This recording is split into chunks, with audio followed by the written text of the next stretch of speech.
অর্থমন্ত্রী প্রণজিৎ সিংহ রায় আরকেপুর বিধানসভা কেন্দ্রের ৩ নম্বর বুথে আজ প্রধানমন্ত্রী নরেন্দ্র মোদীর ১৩৪তম মন কি বাত অনুষ্ঠান শ্রবণ করেন। অর্থমন্ত্রী বলেন, মন কি বাত কর্মসূচির মাধ্যমে প্রধানমন্ত্রী দেশের উন্নয়ন, আত্মনির্ভরতা, সামাজিক সচেতনতা, যুব সমাজের ভূমিকা এবং বিভিন্ন জনকল্যাণমূলক উদ্যোগের কথা তুলে ধরেন। অর্থমন্ত্রী আজ উদয়পুরে একটি বেসরকারি চক্ষু হাসপাতালের উদ্বোধন করেন। গরম থেকে বাঁচতে গেলে কি করতে হবে আপনি জানেন, তখন অনেক বলা। পাশাপাশি একটা জিনিস আছে, দেশের ৬০% মানুষ কৃষি ব্যবস্থার সাথে যুক্ত আছে।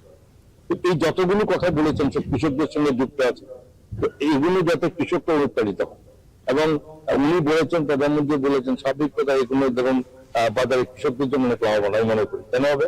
তো এটা মানুষের আগ্রহ বাড়বে, তাদের ফসল উৎপাদন ব্যাহত হবে না এবং তাদের ফসল বিক্রি হবে, তাদের রোজগার হবে। এই যে জিনিসগুলো একটা রিলেটেড, এটা প্রধানমন্ত্রী মন কি বাতের মধ্যে মানুষের কাছে তুলে দেয়।